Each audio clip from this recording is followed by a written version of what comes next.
nous sommes le 11 mars et nous sommes là pour ce cours de panorama dans lequel aujourd'hui on va parler du XVIIe siècle et de la littérature du XVIIe siècle à partir de La Rochefoucauld, de Gabriel de Guirag et de Madame de Sévigné. Et vous allez comprendre pourquoi les genres épistolaires est important ou nous intéresse ici aujourd'hui.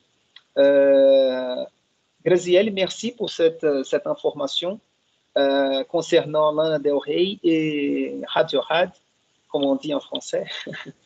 Et je ne savais pas, je vais chercher parce que j'aime bien Radiohead, c'est un de mes groupes préférés. Et je vais voir quel est les soucis de plagiat qui les concernent. Et voilà. Donc, je commence ici. Si vous avez des questions par rapport... Non, il n'y a pas de questions par rapport à la dissertation. C'est bon pour l'instant. Je passe au texte PDF, ici. Je vais juste changer parce que là, c'était le document du cours des romans. Donc, comme je vous ai dit, aujourd'hui, je vais encore faire cette vidéo sur le XVIe siècle. Je zoome sur Montaigne. Et donc, vous aurez une activité sur Montaigne. Je vais vous donner 2 ou 3 semaines pour répondre à une question. Pardon, ce sont les chats ici qui font le bordel encore. Donc, je vais vous donner une question sur Montaigne à répondre, mais je vais faire encore la vidéo sur le XVIe siècle. Et avec la vidéo sur le XVIe siècle, je vais organiser aussi le chapitre du livre de Yves Stalloni sur le XVIe siècle. Parce qu'en fait, si vous vérifiez, je crois que c'est dans le fichier de l'introduction, il y a le livre de Yves Stalloni presque complet, y compris le chapitre du XVIe siècle et du XVIIe siècle. Mais je veux faire séparément chaque chapitre. Et comme je vous ai dit il n'y a pas longtemps, j'ai changé l'application de lecture de Kindle sur mon ordi. Et là, j'ai une mise en page plus intéressante, plus jolie. Et donc, je veux refaire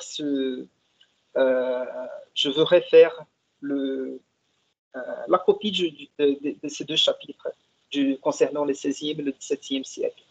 Je vais faire ça avant le week-end. Mais donc, aujourd'hui, comme je disais ici tout à l'heure, c'était prévu le XVIIe siècle, le 4 mars et le 11. Mais en fait, on va parler du XVIIe siècle aujourd'hui, le 11 mars, et la semaine prochaine, le 16, le 17, je ne sais pas. Et donc, je ne vais pas, par contre, je vais encercler ici baroque et classicisme. Je vais parler juste dans la vidéo que je vais faire, parce que le baroque et le classicisme, ce sont des mouvements très importants et d'une certaine façon internationaux. Vous connaissez, internationaux, pardon. Vous connaissez les caractéristiques générales parce que le baroque est très important au Brésil. Nous en avons déjà parlé, surtout dans les Minas, en Bahia. On connaît assez bien l'art baroque. Et le classicisme aussi parce que ça revient souvent. Donc, je vais mettre en relief dans ces cours la préciosité, parce que je sais que la préciosité, c'est une tendance littéraire du XVIIe siècle que vous probablement ne connaissez pas. Et c'est d'où je retire les exemples de Gabriel de Guirail, de La Rochefoucauld et de Madame de Sévigné. Et donc, je vais vous présenter les caractéristiques. Mais je voudrais commencer par les textes. Et commencer cette discussion à partir des textes. Je ne sais pas si vous avez, parce que ces livres-là, ils sont tous déjà disponibles dans les archives, dans les fichiers du XVIIe siècle. Je ne sais pas si vous avez jeté un coup d'œil sur le texte de La Rochefoucauld. Je vous avais dit tout au début du semestre que La Rochefoucauld a ces genres de réflexions et maximes morales. Ce sont des textes courts, de quelques lignes, et parfois d'une ligne, 2 lignes, 5 lignes, avec des réflexions morales. Et ce qui est intéressant, c'est que ces réflexions morales, parfois, elles sont ce qu'on peut appeler contre-intuitives. Parfois, elles ont un jeu d'esprit, un jeu de mots, quelque chose comme ça, qui nous met à réfléchir. Et ce genre de maxime morale servait, d'une certaine façon, à former ou à mouler le caractère moral des gens, ou les caractères moraux des gens. Aujourd'hui, je suis terrible avec les formes plurielles. J'aime bien dans les menaces qu'on n'en a pas besoin. N'est-ce pas? On dit os meninos, donc on n'a pas besoin du pluriel.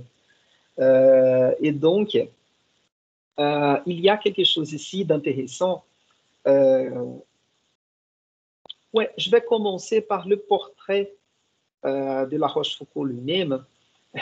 Vous voyez ici, je vais vérifier après si ce livre est disponible si je l'ai mis dans les archives. C'est un livre hyper vieux, comme vous voyez à la page avec des taches, la page jaune, vieillie.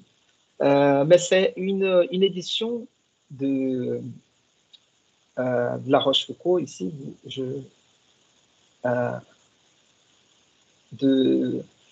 Vous voyez ici la date tout en bas de 1829. J'ai téléchargé cet exemplaire sur Gallica. C'est un des sites que je vous ai donné pour chercher des matériaux pour la dissertation. Et ces livres très anciens, on peut le retrouver sur Gallica. Et ici, nous avons un portrait, comme je vous montre ici. Je réduis un petit peu. Donc, nous avons un portrait du duc de La Rochefoucauld, fait par lui-même, imprimé en 1658. Et c'est intéressant parce que c'est un portrait, comme le nom le dit, la personne va faire son portrait, sa photographie par écrit. Et c'est intéressant parce qu'il va se décrire physiquement et puis moralement. D'accord? Donc, je vais juste vous montrer les débuts du texte ici, parce que moi, je trouve ça intéressant. Et il commence, et c'est intéressant aussi de voir ces portraits parce qu'on sort du dernier cours en ayant vu Montaigne avec la présence subjective, la présence de l'auteur dans ces textes. Et ici, nous avons aussi, au moins dans ces portraits, parce que dans les maximes et réflexions morales, on verra qu'elles sont des réflexions plus générales. Elles ne sont pas des réflexions subjectives. D'accord? Et donc, il commence ici, La Rochefoucauld. Je suis d'une taille médiocre, libre et bien proportionnée. J'ai le teint brun. Le teint, c'est la couleur de la peau. Comme en portugais, on dit tez, n'est-ce pas? Comme la chanson de Djavan, Branca é a tez da manhã. Vous voyez? Donc, j'ai le teint brun, mais assez uni, les fronts élevés et d'une raisonnable grandeur, les yeux noirs, petits et enfoncés, et les sourcils noirs et épais, mais bien tournés. Je serais fort empêché de dire de quelle sorte j'ai le nez fait, car il n'est ni Camus, ni Aquilin, ni gros, ni pointu, au moins à ce que je crois. Tout ce que je sais, c'est qu'il est plutôt grand que petit et qu'il descend un peu trop bas.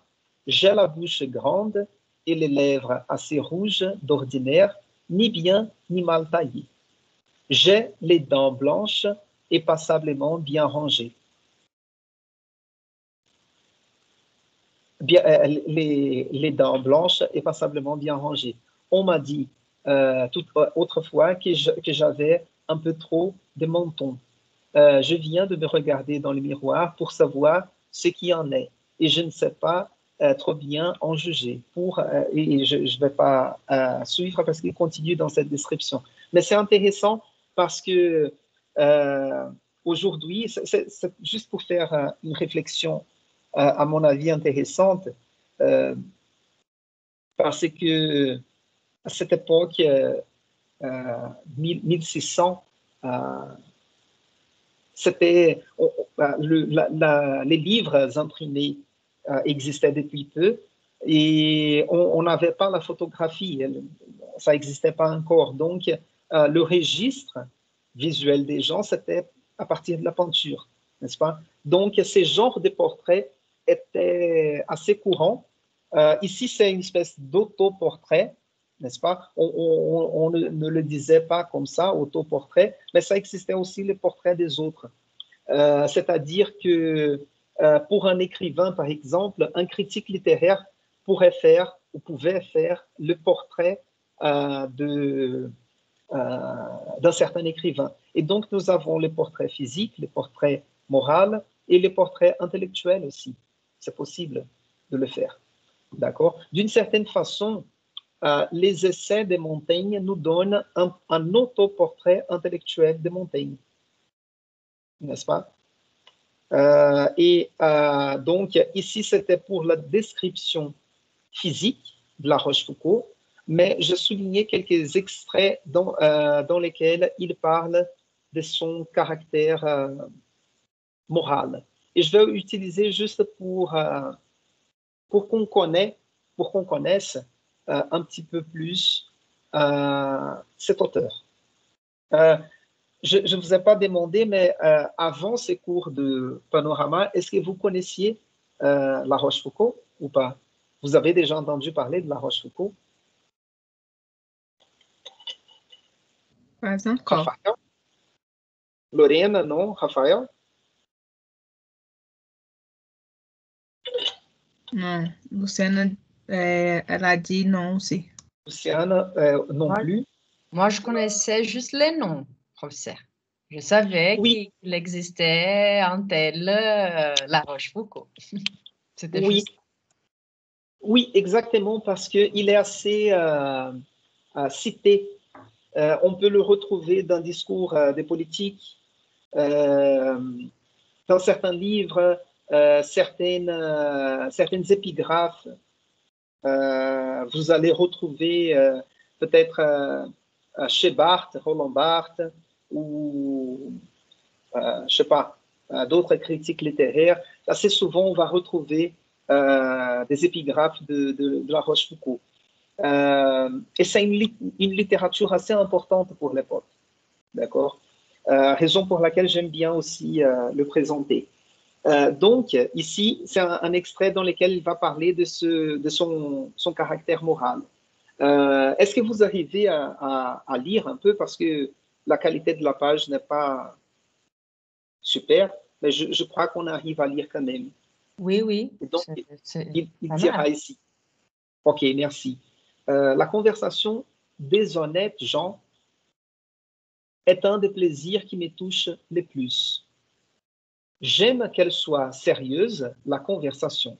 J'aime qu'elle soit sérieuse et que la morale en fasse la plus grande partie.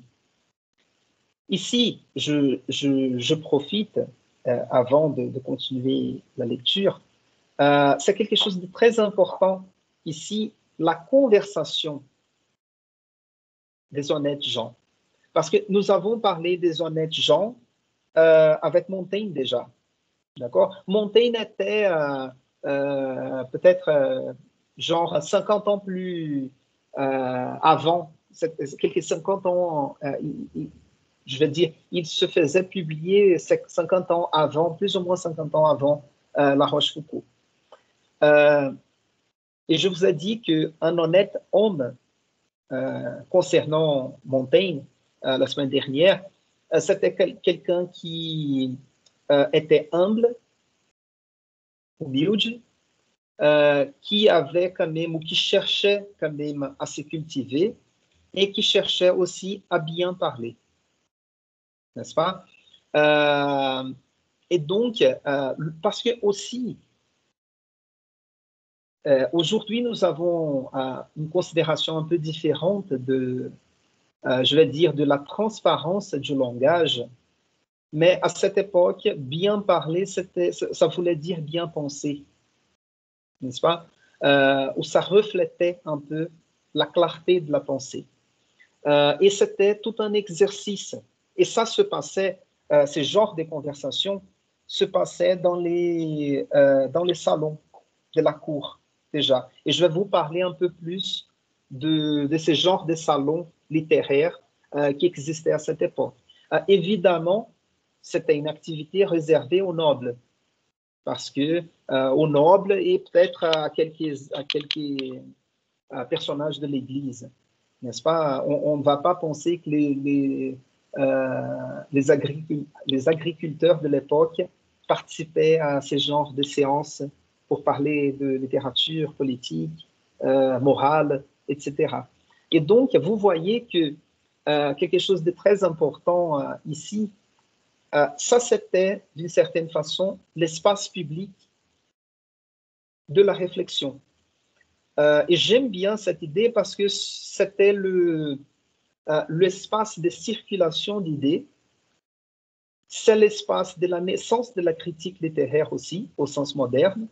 On va dire que la critique littéraire au sens moderne, elle va naître au 19e siècle. D'accord? Mais ici, c'était déjà un espace dans lequel on commençait un type de réflexion sur la littérature qui va aboutir dans la critique littéraire. C'était l'espace aussi de montrer aux autres sa philosophie. Donc, dans un salon comme celui-là, il y avait des poètes, des écrivains, des peintres, des musiciens, des philosophes. Donc, on a des cas des philosophes qui lisaient des extraits de ces œuvres dans ce genre de salon, et après, il y avait un débat, un commentaire, une espèce de café philosophique, comme nous avons aujourd'hui. Mais ce genre d'espace public n'était pas si public comme on le voit aujourd'hui. Et donc, cette conversation, c'était ces lieux d'échange. Et là, je me souviens d'un truc drôle, parce que je suis allé dans un musée du chocolat en Belgique il y a quelques années, et on parlait de l'arrivée des boissons chocolatées en Europe, si je ne me trompe pas, au XVIIe ou au XVIIIe siècle. Si je ne me trompe pas, c'était au XVIIIe siècle. Et je ne sais pas si vous connaissez un peu l'histoire du chocolat ou du cacao, des boissons chocolatées. Elles étaient utilisées par si je ne me trompe pas, par les Aztèques mexicains comme boissons énergétiques. Et assez souvent, ça se mangeait pimenté, salé, assaisonné avec du sel, pas forcément avec du sucre. Et ce genre de boissons chocolatées est arrivé en Europe, si je ne me trompe pas, au XVIIIe siècle. Et il me semble que Voltaire, Rousseau se rencontraient dans des tavernes de l'époque pour boire des boissons chocolatées et parler de philosophie, pensée, littérature, etc. Et c'est drôle de penser que comme les grands intellectuels de l'époque se mettaient ensemble, allaient dans le bar de l'époque et commandaient pas du lait avec, genre leite com Nescau, vous voyez, du lait au cacao ou quelque chose comme ça. Mais en fait, c'est parce que ces genres de boissons donnaient de l'énergie, donc les débats étaient assez vivants. Je ferme cette parenthèse et je continue ici avec le texte. Donc, la conversation des honnêtes gens est un des plaisirs qui me touche le plus. J'aime qu'elle soit sérieuse et que la morale en fasse la plus grande partie. Donc, encore déjà important ici, l'importance pour lui de la morale. Cependant, je sais qu'elle l'a goûter aussi lorsqu'elle est, cependant, je sais la goûter aussi lorsqu'elle est enjouée. Enjouée ici, c'est avec de l'enthousiasme énergétique, tout ça. Et si je ne dis pas beaucoup de petites choses pour rire, ce n'est pas du moins que je ne connaisse pas ce que valent les bagatelles bien dites et que je ne trouve fort divertissante cette manière de badiner. Badiner, c'est se moquer, d'accord? Où il y a certains esprits prompts et aisés qui réussissent bien. Donc, ici, nous avons, j'aime bien ce genre de texte, ce genre de portrait, parce qu'il nous donne une espèce de témoignage de la vie intellectuelle de l'époque. Et je vois, quand je vois un portrait comme celui-là, La Rochefoucauld comme quelqu'un qui, dans son cercle, les gens réunis, il parle et il a toujours une phrase intéressante à dire. Vous voyez, je ne sais pas vous, mais Juliane, je me sens très intello maintenant. Oui, et donc, je ne sais pas vous, mais moi, j'ai certains amis qui sont un peu comme ça, qui animent bien ce genre de conversations. C'est souvent une conversation intelligente, mais drôle en même temps, avec une phrase d'esprit à partager. Et donc, il continue ici son portrait moral, intellectuel. J'aime la lecture en général. Plus ou moins, vous voyez plus ou moins comme Rousseau aussi parle de ses lectures et des livres qu'il lit. J'aime la lecture en général, celle où se trouve quelque chose qui peut façonner l'esprit, façonner, moldar l'esprit, ou dar forme à l'esprit, et fortifier l'âme est celle que j'aime le plus. Surtout, j'ai une extrême satisfaction à lire avec une personne d'esprit, car de cette sorte, on réfléchit à tout moment sur ce qu'on lit, et des réflexions que l'on fait, il se forme une conversation la plus agréable du monde et la plus utile.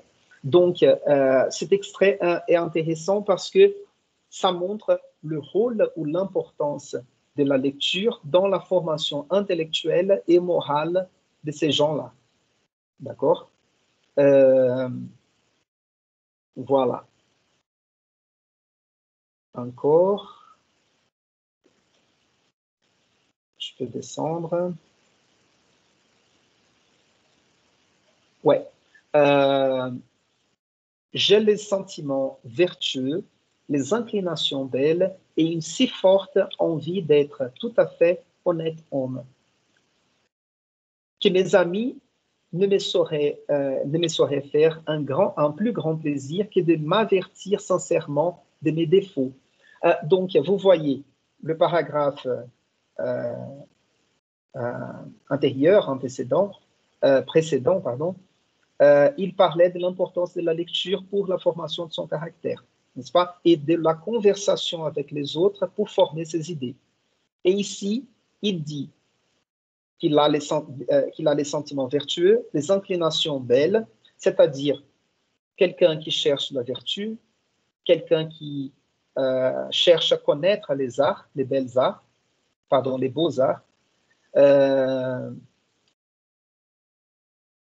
vous voyez que c'est une espèce de formation culturelle et intellectuelle, n'est-ce pas? On ne parlait pas des cultures à cette époque dans les sens où nous avons aujourd'hui, mais c'était plus ou moins cette idée-là.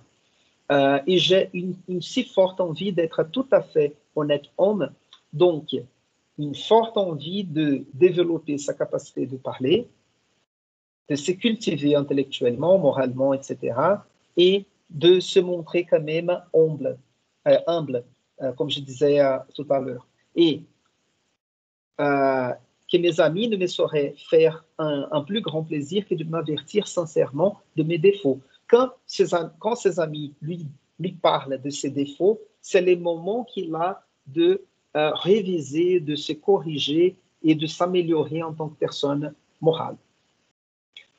Ceux qui me connaissent un peu particulièrement et qui m'ont eu la bonté de me donner quelquefois des avis là-dessus, savent que je les ai toujours reçus avec toute la joie imaginable et toute la soumission d'esprit qu'on saurait désirer. Donc, vous voyez comment il travaille l'humilité quand il reçoit les critiques de ses amis. Il reçoit ça avec satisfaction. Et vous voyez aujourd'hui comment nous avons du mal à recevoir des critiques, n'est-ce pas? Donc, c'est quelque chose de louable à remarquer ici. J'ai toutes les passions assez douces et assez réglées. Vous voyez aussi ici un certain contrôle des passions. Un honnête homme, il ne doit pas sortir de soi, il ne doit pas perdre le contrôle de ses émotions. Vous voyez, ça c'était l'ambiance de la cour à cette époque. Des gens qui faisaient semblant d'être intelligents, bien réglés, bien comportés, bien... Vous voyez, qui faisait semblant, qui jouait un personnage social en quelque sorte. On ne m'a presque jamais vu en colère et je n'ai jamais eu de haine pour personne. Et puis il continue. C'était juste pour vous donner un aperçu de comment le caractère était travaillé dans ce contexte noble de la cour et ce qui était le modèle d'homme à cette époque-là. Et vous voyez, ce qui est intéressant, ça c'est quelque chose qu'on doit regarder de manière historique, parce qu'à cette époque, pour appartenir à ce cercle intellectuel des honnêtes gens, il fallait suivre ce modèle social, n'est-ce pas? Dans d'autres moments de l'histoire, on aura d'autres modèles d'hommes publics et de femmes publiques, n'est-ce pas? Aujourd'hui, j'ai déjà parlé assez souvent, peut-être pas encore ce semestre, pour faire un rapport, comme je le fais souvent, pour faire un rapport avec les moments dans lesquels on vit, la contemporanéité. Eliane Brum a fait publier un article lors de l'élection de Bolsonaro qui s'appelait, l'article s'appelait, si je ne me trompe pas, l'homme commun, quelque chose comme ça. Et en fait, elle discutait dans ce texte le portrait intellectuel de Bolsonaro. Et donc, vous voyez que Bolsonaro nous a apporté un modèle d'homme commun, d'homme, parce que en fait, la position que Bolsonaro occupe aujourd'hui, c'est-à-dire cette position de leadership, de leader d'un pays, normalement, elle était occupée par des personnages exemplaires, des grands personnages de l'histoire, n'est-ce pas? Et le texte de Eliane Blum parlait exactement du contraire. Bolsonaro est arrivé à la présidence du pays à cette époque comme ce qu'elle appelait un homme commun, c'est-à-dire un homme sans qualité, c'est-à-dire qu'il n'a pas les qualités qu'on cherchait dans les leaders avant, c'est-à-dire l'intelligence, la capacité de parler, la capacité de gérer un pays, la capacité de mener son pays au potentiel qu'il a. Ouais. Et donc, dans ces cas, et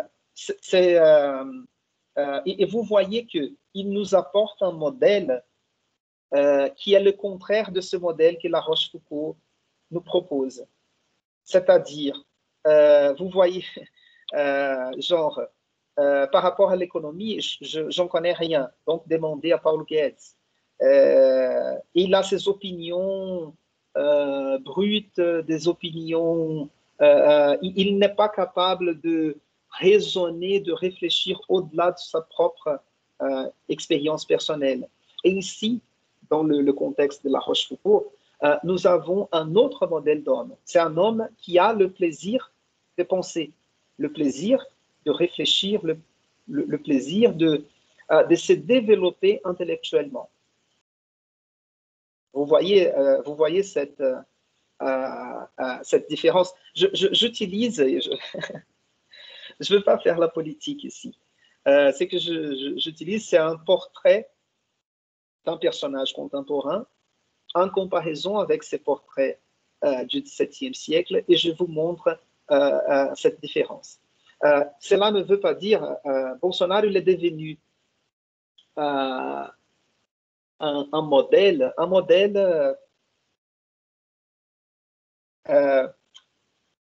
pas un modèle à suivre, vous voyez, un modèle, c'est-à-dire les gens vont recopier ce qu'il fait.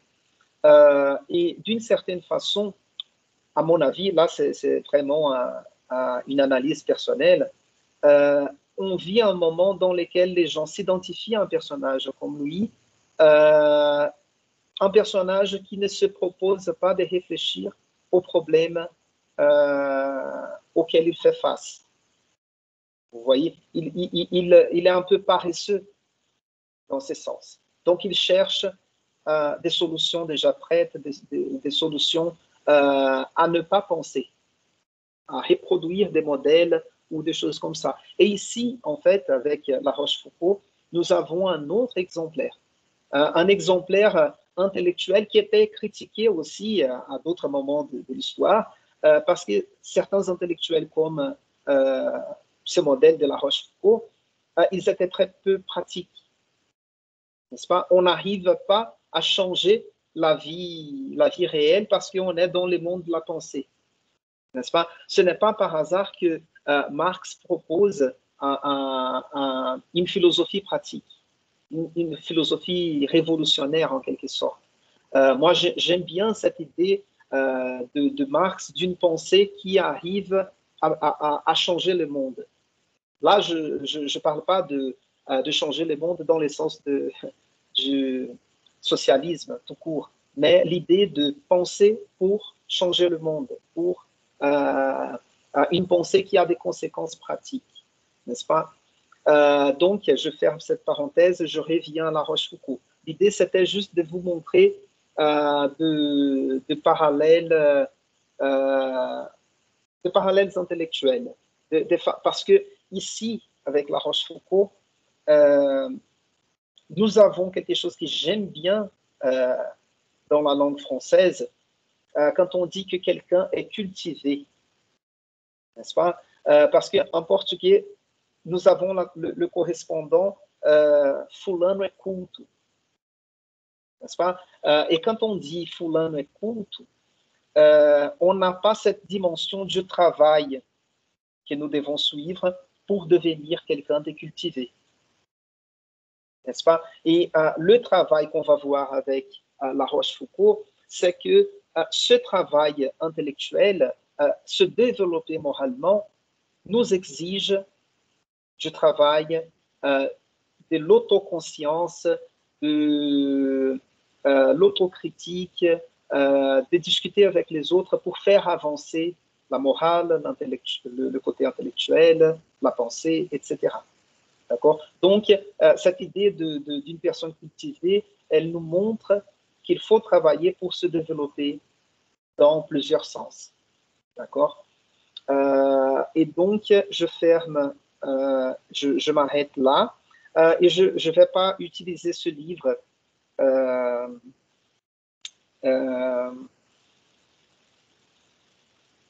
ne vais pas utiliser ce livre parce que je vais utiliser l'autre version, cette version-là, qui je suis sûr qu'elle est sur Teams, dans les archives. Celle-ci, j'aime bien parce qu'elle a cette introduction, mais parfois c'est un peu difficile à lire. Et donc, je vais utiliser celle-là, une version déjà numérique et plus facile à lire, mais elle commence déjà dans les réflexions morales, n'est-ce pas? Donc, il n'y a pas cette introduction, ces portraits de La Rochefoucauld. Donc, j'ai ici, je pense que la version que j'ai mise sur... en fait, je ne sais pas si la version que j'ai mise sur Teams, elle est déjà soulignée. Et en fait, j'ai ici quelques maximes, quelques réflexions morales déjà soulignées pour penser avec vous, pour vous montrer ce travail de La Rochefoucauld. Donc, nous avons ici quelques phrases assez courtes, mais qui ont une valeur d'éducation morale très importante. Donc, la première ici, l'amour propre est le plus grand de tous les flatteurs. L'amour propre est le plus grand de tous les flatteurs. Flatteurs, ce sont les personnes qui flattent les autres, n'est-ce pas? C'est-à-dire qui... comment je ne voulais pas traduire. Je vais chercher ici un synonyme dans les dictionnaires.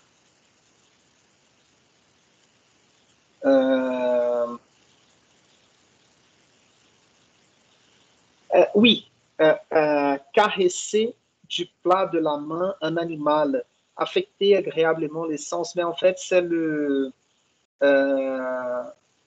embellir la réalité de quelqu'un. Vous voyez, c'est-à-dire, d'accord, je traduis. Flatteur comme aduladores, n'est-ce pas? Donc, ce qu'il nous dit ici, c'est l'amour propre, parce qu'il y a tous ces genres, parfois on est encerclé de flatteurs qui nous disent qu'on est les meilleurs.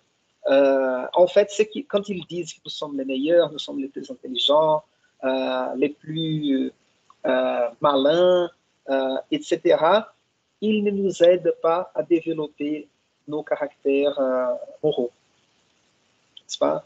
À faire face à nos difficultés, etc. Ce qu'ils cherchent, c'est nous faire entendre ce qui nous flatte, ce que nous aimons bien écouter, etc.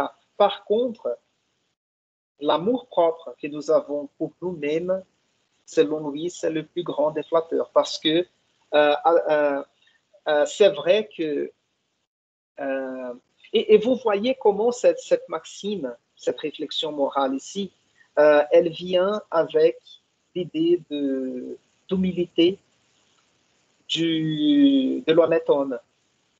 D'accord? Parce que quand on est humble, on ne va pas se flatter, on ne va pas utiliser notre amour propre pour nous dire à nous-mêmes qu'on est parfait, qu'on est les meilleurs, etc. Donc, c'est une façon aussi de dire, faites attention à l'amour propre.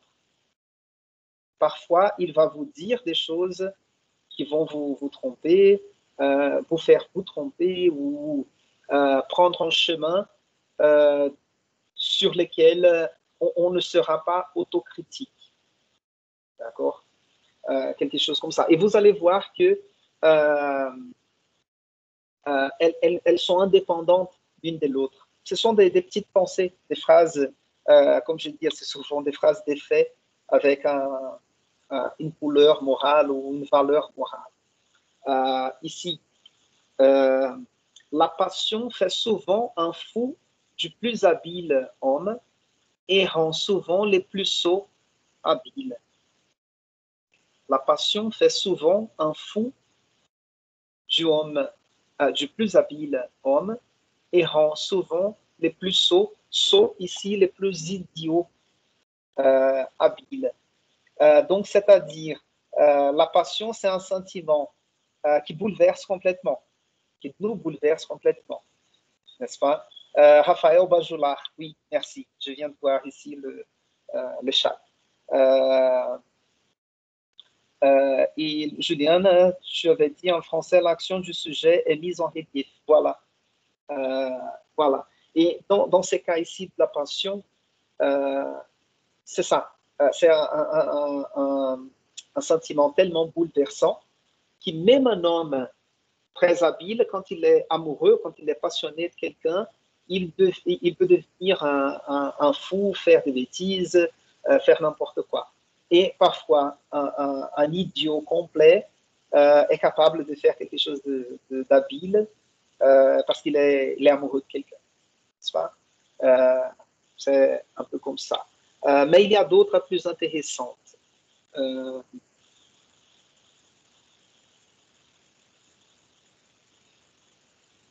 Voilà. Les passions sont les seuls orateurs qui persuadent toujours. Elles sont comme un art de la nature dont les règles sont infaillibles. Et l'homme le plus simple qui a de la passion persuade mieux que les plus éloquents qui n'en a point. Cette phrase, elle est parfaite pour le contexte politique du Brésil, surtout après la collective de presse de Lula hier.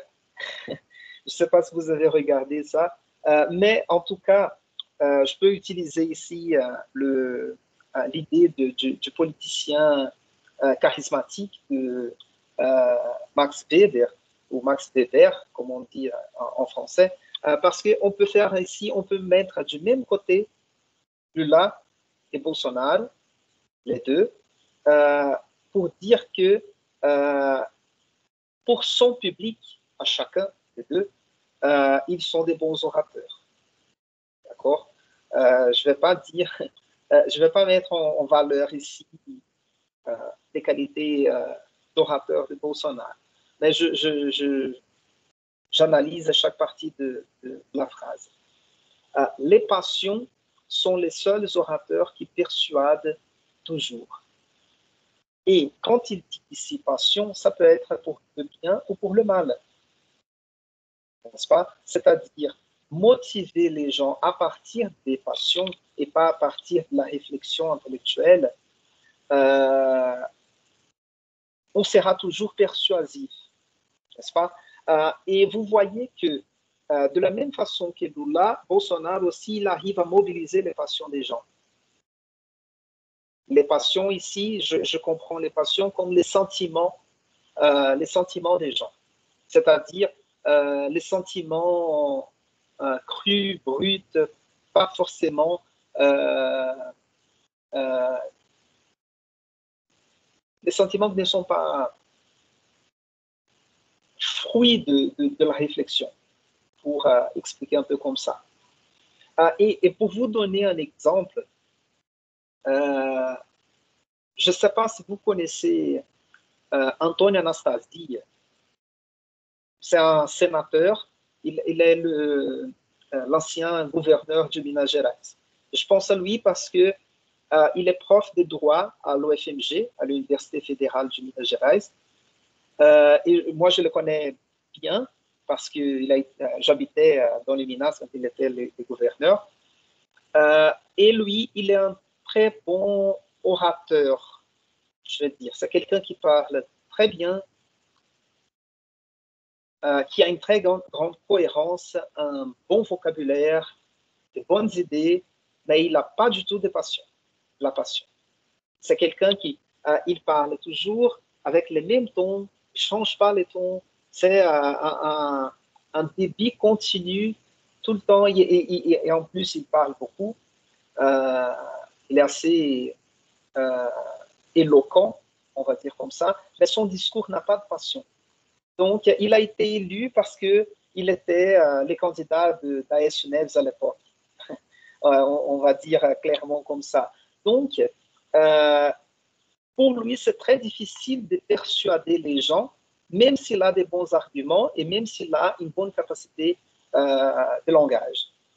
Vous voyez? C'est-à-dire des discours, pour être persuasifs, on a besoin de la passion aussi. N'est-ce pas? Raison pour laquelle, comme je disais, la collective de Lula hier, elle a fait changer les choses. Quelques heures après, Bolsonaro avait déjà changé son comportement. Donc, on voit tellement il est capable de mobiliser les gens à partir. Mais là, le cas, il a aussi la passion, mais aussi capacité argumentative, etc. Mais c'était juste pour vous donner un exemple présent de cette réflexion. Donc, les passions sont les seuls orateurs qui persuadent toujours. Elles sont comme un art de la nature dont les règles sont infaillibles. Donc, les passions sont comme un art de la nature dont les règles sont infaillibles. Si on est capable de faire un discours avec de la passion, on va passionner les gens. Pour vous donner un exemple, je ne sais pas si c'est pour un film, pensez au personnage de l'acteur américain du film Sociedade dos Poetas Mortos. J'ai oublié le nom de l'acteur. Robbie Williams. Robbie Williams. Merci, Raphaël. Donc, le personnage de ce professeur-là était un personnage passionné et passionnant et qui a changé la vie de ses élèves. D'accord? Donc, l'idée ici, c'est évidemment le meilleur scénario, c'est d'être passionnant et en même temps un bon orateur. C'est-à-dire, l'oratoire, en fait, ça c'est quelque chose d'important. L'oratoire, tout simplement, ne sert à rien. On va dire, un bon oratoire avec des arguments, ok, d'accord, ça sert à quelque chose. Mais l'oratoire avec la passion, c'est infaillible. Et l'homme le plus simple qui a de la passion persuade mieux que les plus éloquents qui n'en a point. Et là, on peut penser à plusieurs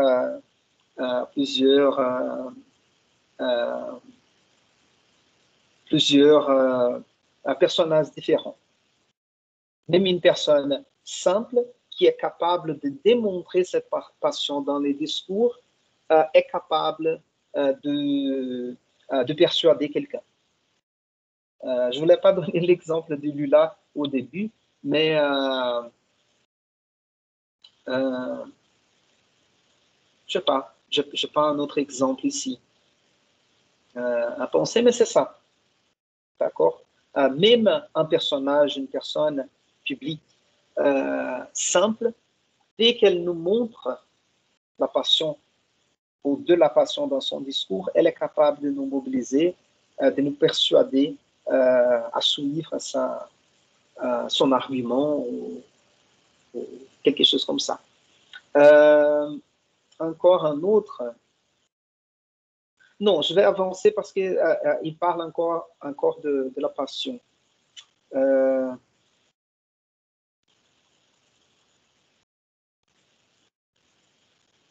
Non, ça va.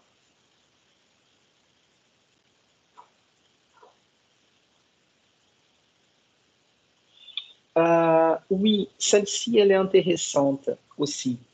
La clémence des princes n'est souvent qu'une politique pour gagner l'affection des peuples.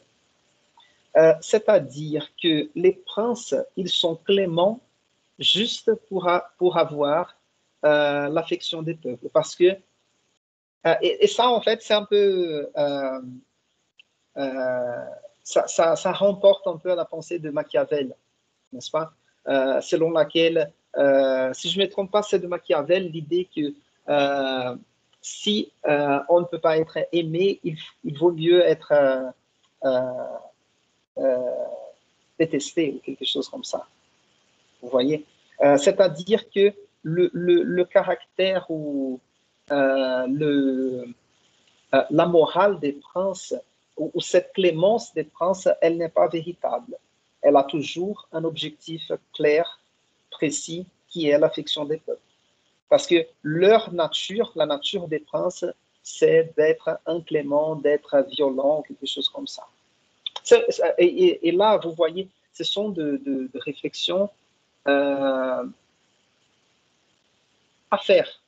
Cela ne veut pas dire qu'elles sont véritables, qu'elles sont vraies. On peut en discuter, on peut ne pas être d'accord. N'est-ce pas?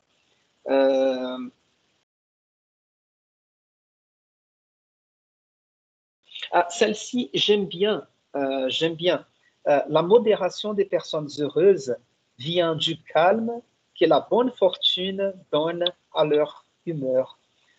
J'aime bien parce qu'elle est un peu contre-intuitive, comme je vous ai dit, n'est-ce pas? La modération des personnes heureuses vient du calme que la bonne fortune donne à leur humeur.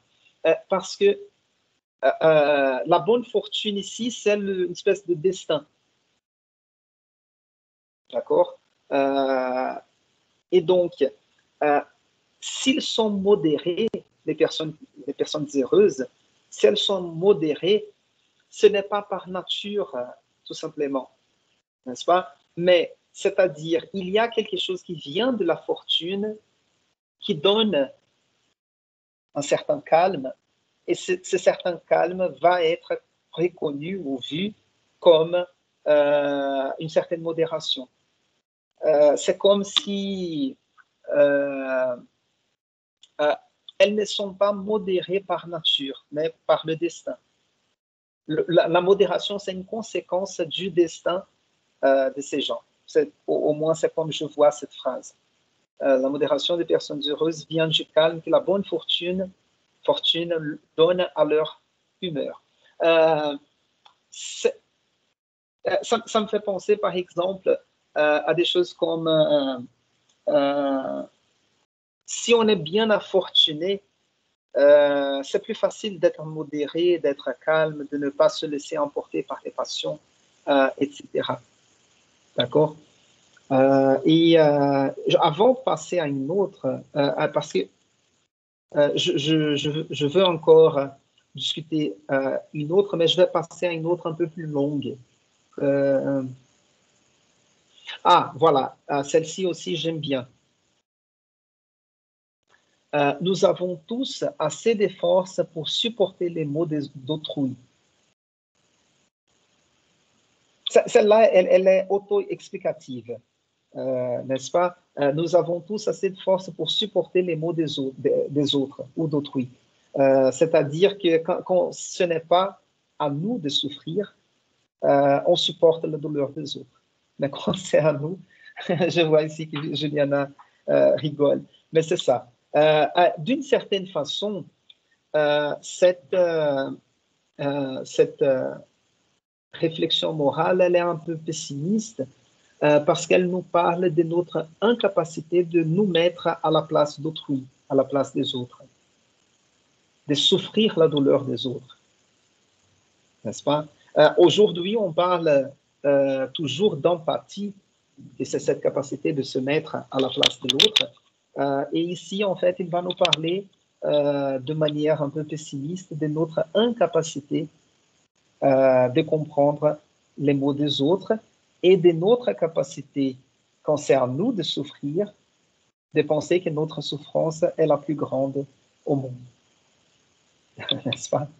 Quand on souffre d'amour, par exemple, on est dans une relation et on se quitte, on pense que c'est la fin du monde, que personne a autant souffert que nous-mêmes. Et quand c'est quelqu'un, un ami qui souffre, à cause du même problème, on ne compatit pas autant. N'est-ce pas? On dit oui, d'accord, ça va passer, en fait. T'inquiète pas, ça passe. Oui, je sais comme ça, mais l'année prochaine, tu vas aimer quelqu'un d'autre. T'inquiète pas. Mais là, on vit la plus grande douleur d'être quitté ou abandonné, d'être largué, et quelqu'un va nous dire, t'inquiète pas, tu vas connaître quelqu'un d'autre. Tu vas aimer encore une fois. Voilà. Laisse voir. Oui, il y a d'autres assez intéressantes comme celle-là. Le soleil ni la mort ne se peuvent regarder fixement. N'est-ce pas?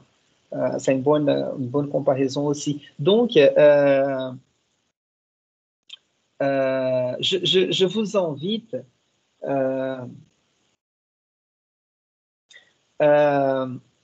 celle-là, j'aime bien, elle est assez spiritueuse aussi. Si nous n'avions pas de défauts, nous ne prendrions pas tant de plaisir à en remarquer dans les autres.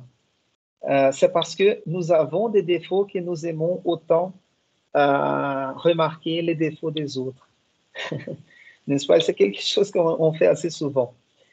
Et donc, je vous invite à vous promener dans les textes de La Rochefoucauld chez vous. Je ne vais pas continuer là, je vais passer à un autre texte de lui que je trouve assez intéressant. Il fait une comparaison assez intéressante. Mais moi, j'aime bien regarder ce genre de phrases, n'est-ce pas? C'est le genre de phrases qu'on pourrait faire un profil sur Instagram et faire un post pour chaque phrase. Et on va inviter les autres à réfléchir, à penser à ces maximes.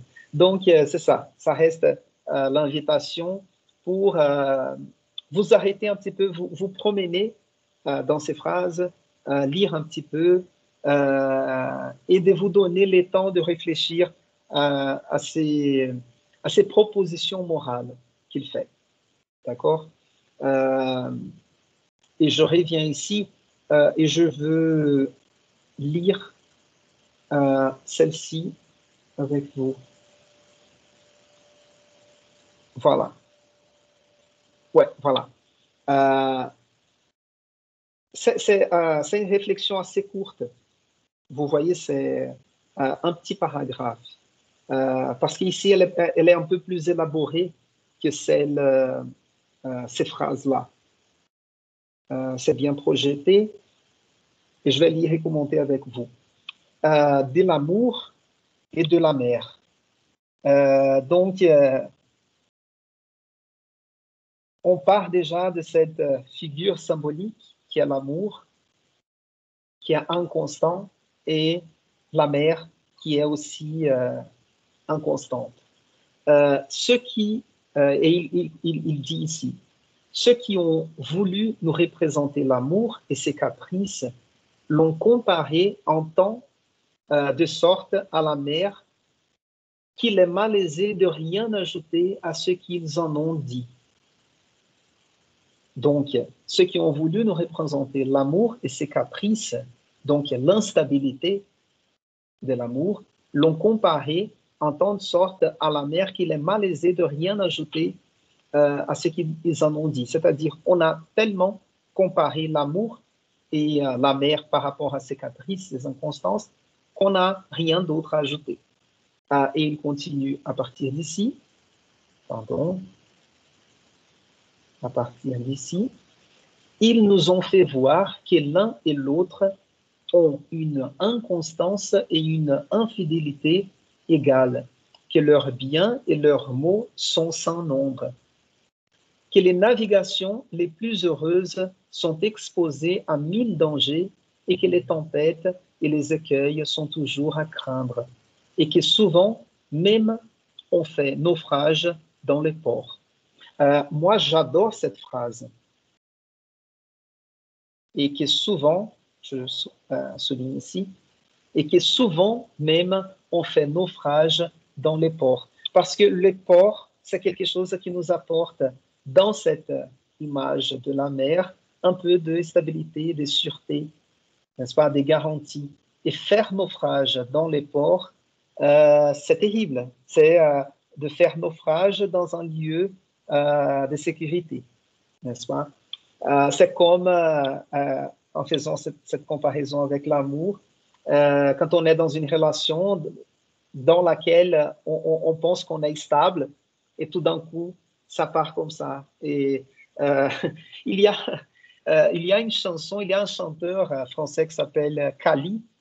C'est pas un bon chanteur, mais il a une chanson qui s'appelle, dans laquelle il dit, c'est une chanson des début des années 2000, et il disait, je crois que je ne t'aime plus, elle m'a dit ça hier, entre le café et le dessert. Quelque chose comme ça. Donc, si vous avez vécu ce genre d'expérience, vous savez ce que c'est faire naufrage dans les ports. Imaginer qu'on est dans une relation stable et tout s'en va du jour au lendemain. Je crois que je ne t'aime plus. Elle m'a dit ça hier entre le café et le dessert, quelque chose comme ça, la chanson. Et dans cette chanson, Kali dit ça pétait dans l'air comme un coup de revolver. Donc, vous voyez quelqu'un vous dire de manière sèchement, comme ça, je ne t'aime plus. On s'arrête là. C'est dur. C'est dur. Donc, et on continue ici. Mais, ça c'est important. Parce que toute cette première partie, il joue avec un lieu commun, n'est-ce pas? De parler d'amour et de la mer par rapport à l'inconstance, à l'infidélité. Et il nous dit ici, mais en nous exprimant tant d'espérance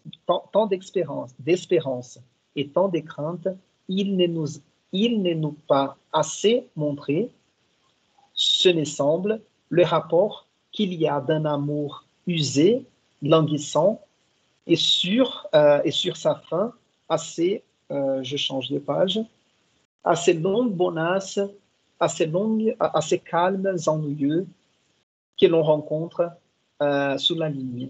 Donc, pardon, je me suis trompé ici avec les changements de page, je recommence. Mais en nous exprimant tant d'espérance et tant de crainte, il me semble qu'il manque le verbe ici, il ne nous a pas assez montré, ils ne nous ont pas assez montré, ce me semble, le rapport qu'il y a d'un amour usé, ici, un amour desgastable, languissant sur sa fin, assez longue bonasse, assez calmes, ennuyeux, que l'on rencontre sous la ligne. Donc, il va faire la comparaison, pas par rapport à l'inconstance, mais par rapport aux bonasses et aux calmes ennuyeux d'une relation que l'on rencontre sous la ligne. On est fatigué d'un grand voyage, on souhaite l'achever. On voit la terre, mais on manque des vents pour y arriver. Moi, j'aime bien cette phrase aussi. L'on se voit exposé aux injures des saisons. Les maladies et les langueurs empêchent d'agir. L'eau et les vivres manquent ou changent de goût. Vivre, ici, on peut traduire comme viveris. Je crois que ça existe en portugais, c'est-à-dire ce qu'il y a à manger, la nourriture, n'est-ce pas? Donc, l'eau et les vivres manquent ou changent de goût. On a recours inutilement aux secours étrangers. On essaye de pêcher, on prend quelques poissons sans en tirer de soulagement ni de nourriture. On est là, fatigué de tout ce qu'on voit. On est toujours avec ces mêmes pensées, on est toujours ennuyé. On vit encore et on a regret à vivre. On entend des désirs pour sortir d'un état pénible et languissant, mais on n'en forme que des faibles et inutiles. Donc, il fait une comparaison ici, pas par rapport à l'inconstance, la mer et l'amour par rapport à l'inconstance, mais par rapport à ce qu'il y a d'ennuyant dans certaines relations. C'est-à-dire la relation qui est dans une espèce de continu sans amour. N'est-ce pas? On s'est habitué l'un à l'autre, mais on ne s'aime plus. Vous voyez? Et c'est intéressant parce que assez souvent, dans ces réflexions de La Rochefoucauld, elles sont assez pessimistes, n'est-ce pas? Comme vous voyez. Donc, de penser, comme je vous ai dit, c'est dur d'être dans une passion, dans une relation et écouter, je ne t'aime plus. Mais par contre, quand on est dans une relation fatiguée, usée, mais on n'arrive pas à s'en sortir, c'est aussi difficile, n'est-ce pas? Et c'est ce qu'il nous donne ici. Donc, cette idée-là que je vous ai dit que j'aime bien, mais on manque des vents pour y arriver. Je vais souligner toute la phrase. On voit la terre, mais on manque des vents pour y arriver. Imaginez que, par exemple, vous êtes dans une relation, peut-être vous vivez déjà quelque chose avec quelqu'un d'autre, mais vous n'arrivez pas à terminer cette relation et assumer complètement l'autre. Vous aimez l'autre personne, mais vous restez quand même avec celle avec qui vous êtes marié ou quelque chose comme ça. Et donc, vous voyez que ça me fait penser au poète qui est souvent présent dans les encontros de Fátima Bernardes. Il fait ce genre de réflexion en forme de poésie ou sous la forme de poésie, n'est-ce pas? Je vais chercher après le cours une vidéo, j'ai oublié son nom, mais il dit avec cette voix assez douce, assez suave, de belles choses, n'est-ce pas? Et je suis capable de voir la Rochefoucauld dans la cour, dans un salon au XVIIe siècle, faire la lecture de cette réflexion, n'est-ce pas? Et comme vous voyez, une réflexion comme celle-là, peut-être elle touche à quelqu'un, et quelqu'un qui vit une situation pareille, peut-être va penser, oui, vraiment, je suis dans un mariage dans lequel je n'aime plus la personne, j'ai l'attirance pour une autre personne, peut-être c'est le moment de faire bouger les choses, de sortir de cette bonasse, n'est-ce pas? Et de faire bouger les choses. OK? Donc, pour terminer, ce que j'aime bien ce chapitre sur La Rochefoucauld, je trouve que c'est intéressant de penser à cette époque, la réflexion morale était très importante. Et ce sera très important pour cette tendance artistique qu'on appelle la préciosité. D'accord?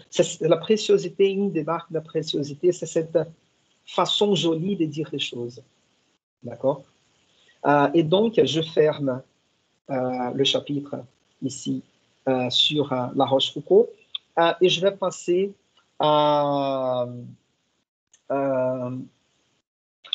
au genre épistolaire. Mais avant d'entrer dans les genres, la discussion théorique du genre épistolaire,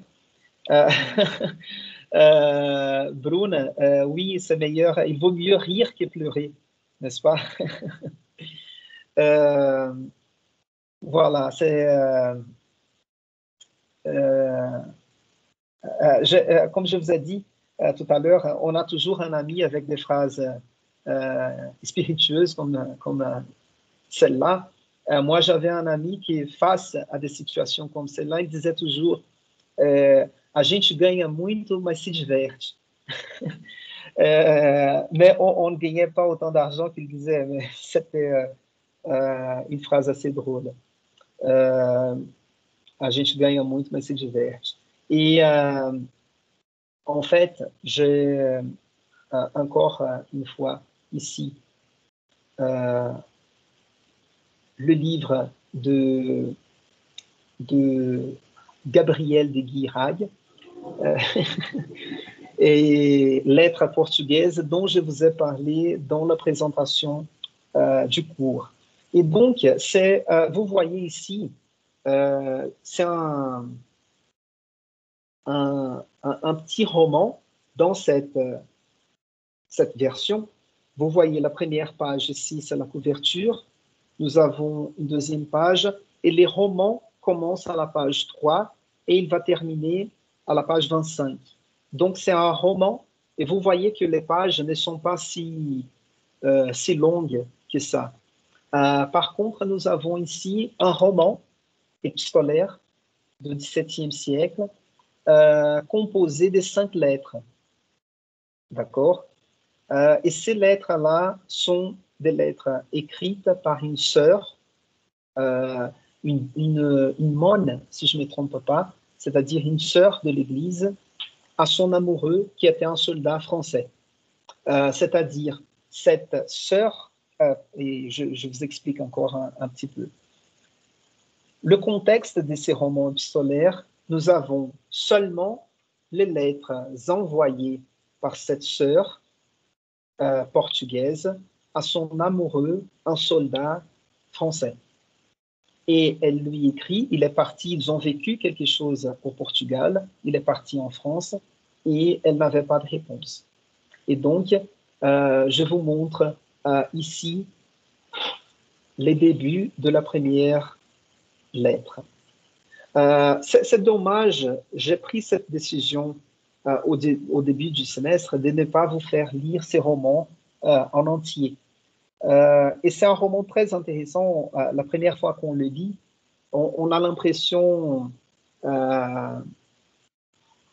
d'être face à un roman, à un amour romantique, à la romantisation de l'être aimé de l'autre, et tout ça, mais c'est un roman hyper intéressant. Court, 23 pages, 24 pages, mais hyper intéressant. Et donc, ça commence comme ça. La première lettre. Considère mon amour, jusqu'à quel excès tu as manqué de prévoyance. Ah, malheureux, tu as été trahi et tu m'as trahi par des espérances trompeuses. Une passion sur laquelle tu avais fait tant de projets de plaisir n'était cause présentement qu'un mortel désespoir. Qu'un mortel, je souligne ici, un mortel désespoir qui ne peut être comparé qu'à la cruauté de l'absence qui les cause. Quoi? Cette absence à laquelle ma douleur, toute ingénieuse qu'elle est, ne peut donner un nom assez funeste, me privera donc pour toujours de regarder ces yeux dans lesquels je voyais tant d'amour et qui me faisaient connaître des mouvements qui me comblaient de joie, qui me tenaient lieu de toutes choses et qui enfin me suffisaient. Et j'ai encore ici 2 phrases à vous dire. Je vous ai destiné ma vie aussitôt que je vous ai vu, et je sens quelque plaisir en vous la sacrifiant. Donc, vous voyez la... oui, avoir des cours sur Teams, nous avons la possibilité de répondre au texte avec des emojis. Et donc, c'est une phrase assez forte, à mon avis, celle-là. Je vous ai destiné ma vie aussitôt que je vous ai vu, et je sens quelque plaisir en vous la sacrifiant. C'est, à mon avis, le sentiment d'amour projeté à sa potentialité majeure, je vais dire comme ça. Quelqu'un qui destine sa vie à aimer l'autre et trouve le plaisir à sacrifier sa vie. C'est-à-dire, je vais consacrer ma vie à t'aimer, même si tu n'es plus là, même si tu n'es même plus. N'est-ce pas? C'est un sentiment de dévotion à l'autre incroyable. Et puis elle dit, cesse, Marianne infortunée, de te consumer vainement et de chercher un amant qui ne te verra, que tu ne verras jamais. Donc, vous voyez déjà dans cette première phrase, ça semble à première vue, Yasmine, non, c'est pas bizarre. Je vous explique encore. Donc, on a ici un sentiment amoureux extrême, à la folie, je dirais, mais en même temps, vous voyez,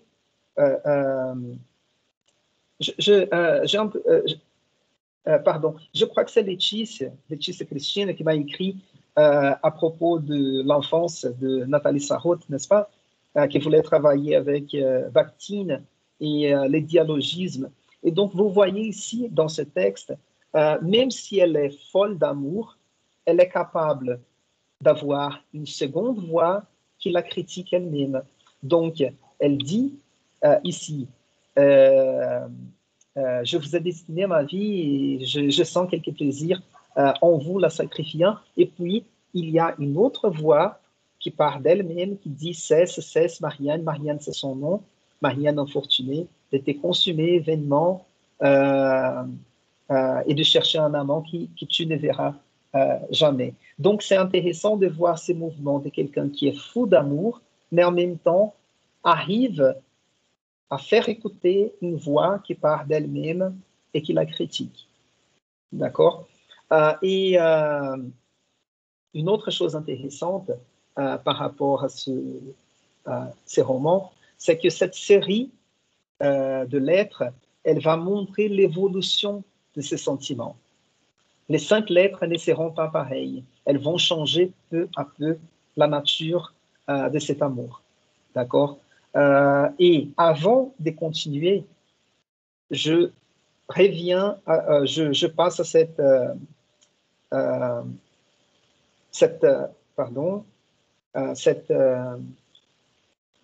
c'est une autre édition plus ancienne du même roman. Je vais vous montrer ici. Je crois que c'est un... Voilà. Aussi, c'est une édition téléchargée sur Gallica. Lettres portugaises de Marianne Alcoforado, avec les réponses traduites en français. En fait, ici, il y a je vais entrer en détail dans ces cas littéraires, parce que là, vous avez en face de vous un des cas majeurs, peut-être, des trolls littéraires, de l'histoire littéraire, parce qu'il s'agit d'un troll, c'est-à-dire de quelque chose qu'on fait semblant, qu'on on joue la fiction. En fait, on joue la vérité, mais c'est de la fiction. D'accord? Et donc, j'utilise cette version plus ancienne de Gallica ici, et je vous montre ici la couverture, lettres portugaises avec les réponses traduites en français. Comme je vous ai dit, avant de vous dire, je vais lire ici cette notice au lecteur. Et donc, vous me suivez ici dans la lecture. Au lecteur. J'ai trouvé les moyens, avec beaucoup de soin et de peine, de recouvrer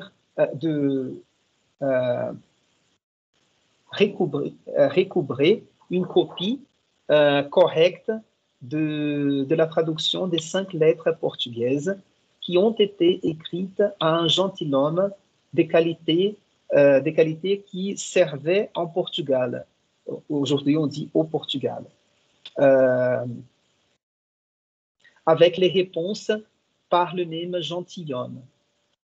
J'ai vu tous ceux qui connaissent en sentiment, ou les louer, ou les chercher avec tant d'empressement que j'ai cru que je leur ferais un singulier plaisir de les imprimer je ne sais point les noms de celui auquel on les a écrites, ni de celui qui en a fait la traduction. Mais il m'a semblé que je ne devais pas leur déplaire en les rendant publics. Il est difficile qu'elles n'eussent enfin paru avec les fautes d'impression qui les eussent défigurées. Donc, nous avons ici une notice d'éditeur qui dit qu'il a retrouvé ces lettres, il les a traduites, etc.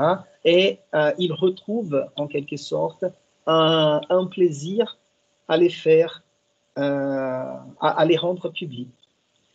Et pourquoi j'utilise cette notice ici? Parce que cette édition, elle date de quelle année?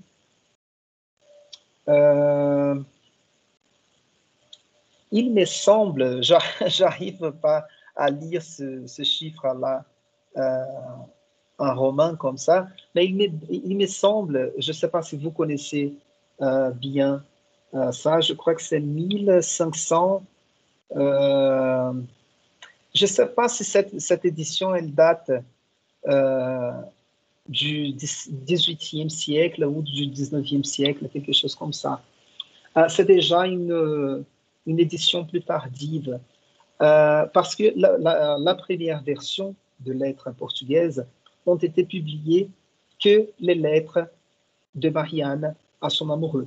Et ça fait un scandale à l'époque, parce que ça a été publié comme des vraies lettres, comme si c'était les lettres d'une femme d'église qui a vécu un amour pour un soldat qui est parti et elle souffrait à cause de cet amour.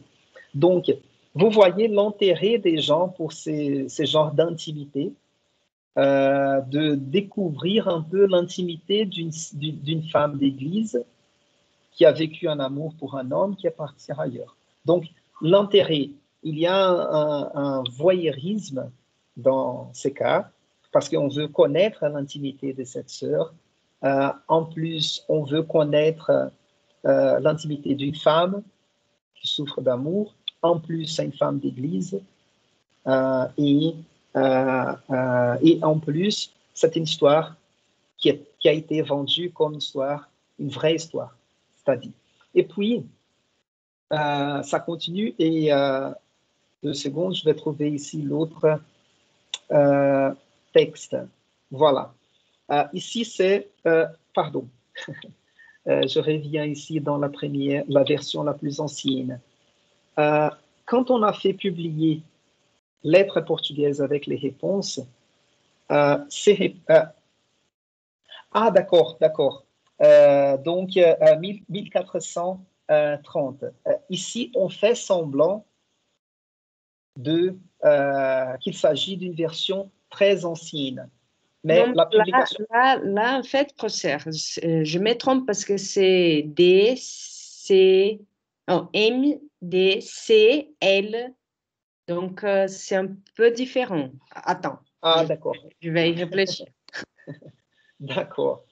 Mais la question, c'est, d'abord, nous avons la publication à l'époque de Guirag, au XVIIe siècle, n'est-ce pas? Et on a fait publier comme une série de lettres retrouvées. Et plus tard, on fait une nouvelle publication disant qu'on a retrouvé les réponses traduites en français. Donc, c'est une deuxième intervention sur le premier texte. 1680. D'accord, merci, Juliane. Et vous voyez ici dans le programme la version publiée par Gabriel Guirag date de 1669. Donc, nous avons ici une version qui a été publiée 10 ans plus tard, 11 ans plus tard. D'accord? 11 ans plus tard. Donc, c'était déjà un cas de succès parce que tout le monde était intéressé à connaître un peu plus de cette histoire scandaleuse pour l'époque. Et on a vu une possibilité de vente, de succès littéraire, et on a fait les réponses du soldat français. Et donc, en fait, avec cette version de seconde, cette version-là, cette édition, c'est une édition avec une présentation. En fait, ici, je n'ai pas l'édition complète, mais nous avons un texte qui explique ce cas des lettres portugaises. Et en fait, c'était, je ne vais pas le lire là en détail, mais ce qui s'est passé, c'est ce genre de roman épistolaire, assez souvent, l'auteur de lettres, il disait qu'il avait rencontré, c'était une espèce de mise en scène littéraire. L'écrivain, il se disait l'éditeur des lettres. Il disait qu'il avait retrouvé ces lettres dans une boîte ancienne, dans les greniers d'une maison, quelque chose comme ça, et qu'il a trouvé un intérêt à les faire publier. Mais en fait, celui qui dit qu'il était l'éditeur, il était en fait l'écrivain. Et donc, ces lettres-là, elles n'ont pas été vraiment écrites par une sœur de l'Église, mais plutôt par un homme, Gabriel de Guirag. Et donc, si le cas, c'était tout d'abord, on retrouve un intérêt littéraire parce que ces lettres, elles montrent cette évolution des sentiments de Marianne, on va retrouver un autre intérêt littéraire parce que, en fait, c'était un homme qui a réussi à reproduire les sentiments d'une femme avec une virtuose importante. Vous voyez? Et comment on arrive à découvrir qu'il s'agissait d'un troll, pour utiliser un vocabulaire moderne, par des indices à partir des lettres que Gabriel de Guirag a échangées. Et comme lui, il était ce qu'on peut appeler un missiviste, il était quelqu'un très doué dans l'art d'écrire des lettres. On a vu les gens qui connaissent très bien le style de Guirag, ils arrivent, ou ils sont arrivés quand même à démontrer les droits d'auteur comme appartenant à Guirag. Et puis, juste pour terminer cette présentation, on va continuer la semaine prochaine à parler de lettres et des romans, pas seulement des romans épistolaires, mais de lettres tout court, parce qu'on va arriver à Madame de Sévigné ici.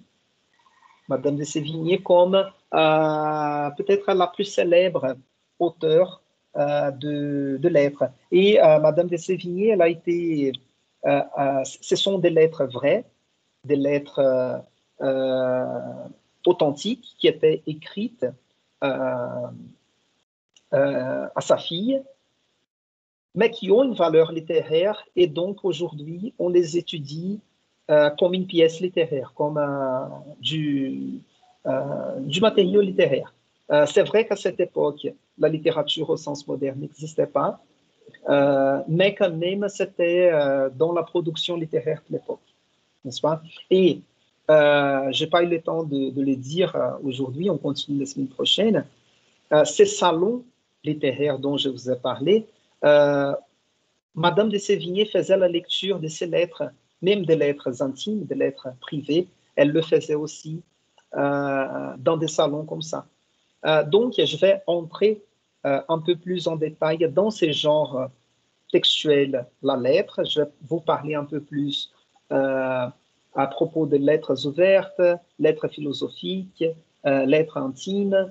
Et je vais vous montrer, je vais vous donner un aperçu de la largeur de ces genres littéraires et textuels qui est la lettre, et montrer comment il est présent dans la littérature, soit dans des romans épistolaires comme les lettres portugaises, ou au XVIIIe siècle les lettres persanes, ou les liaisons dangereuses. Nous avons ces exemples des romans épistolaires, ou aussi l'échange de lettres entre écrivains, intellectuels, politiciens, etc. D'accord? Parce que surtout à cette époque, on n'avait pas WhatsApp. Les échanges se faisaient à partir de lettres. Et certains écrivains, ils étaient conscients de la valeur intellectuelle, esthétique, littéraire de ces lettres, qu'ils gardaient ces lettres, ses propres lettres, dans une archive pour garder à la postérité. D'accord? Donc, on peut peut-être remonter un peu avant, mais peut-être le XVIIe siècle était d'une certaine façon la période classique de ces genres textuels en France. D'accord? Donc, tous ces textes-là sont déjà disponibles sur Teams. Donc, si vous avez le temps, je vous invite à jeter un coup d'œil sur La Rochefoucauld, Guy Hague, si vous voulez aussi, et Madame de Sévigné. La semaine prochaine, je vais vous demander aussi la lecture d'une lettre spécifique de Madame de Sévigné. On va analyser ensemble. Je vais vous montrer les particularités de texte de Madame de Sévigné. Et encore, oui, avant que je n'oublie, la vidéo, les liens que j'ai partagés avec vous de DigiSchool sur les genres épistolaires, cette série de vidéos que j'ai organisée sur YouTube, je vous demande aussi de jeter un coup d'œil parce qu'il y a une vidéo, peut-être je vais la mettre en spécifique, c'est une vidéo de 5 minutes qui nous montre un résumé de lettres portugaises. Et je pense que ça vaut la peine de voir en détail, comme je parlais un peu rapidement ici, je pense que ça vaut la peine de voir un résumé un peu plus organisé sur les lettres portugaises. D'accord? Et donc, on peut s'arrêter là. Je vois ce qu'il y a dans le chat. Merci, ok, je vous en prie aussi. Et je vais vous indiquer la lecture de Madame de Sévigné pour la semaine prochaine. Je vais élaborer l'activité sur Montaigne aussi, mais je vais vous donner le temps de faire ça parce que je sais que là, vous travaillez la lecture du livre pour la dissertation parce que nous avons déjà le séminaire programmé pour d'ici 2 semaines, si je ne me trompe pas, n'est-ce pas? Vraiment, avant de terminer, comme vous savez, nous sommes dans les dernières semaines de la grossesse de Caetano, ici chez moi. Ça veut dire que la semaine prochaine, peut-être, on sera dans les travaux de l'accouchement ou la semaine suivante. C'est-à-dire que je vais vous laisser un mot la semaine prochaine ou d'ici 2 semaines pour vous dire on n'a pas cours cette semaine parce que Caetano va naître. Et c'est pas grave, on se rattrape après. On peut avoir 2 cours dans la même semaine ou quelque chose comme ça. D'accord?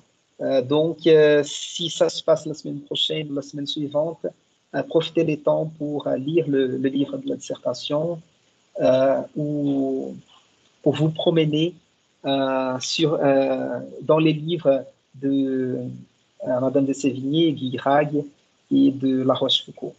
D'accord? Si vous avez des questions par rapport à ces sujets, vous pouvez me les poser là tout de suite ou sinon me laisser un mot sur le chat. Est-ce que vous avez quelque chose à me demander là? Tout de suite.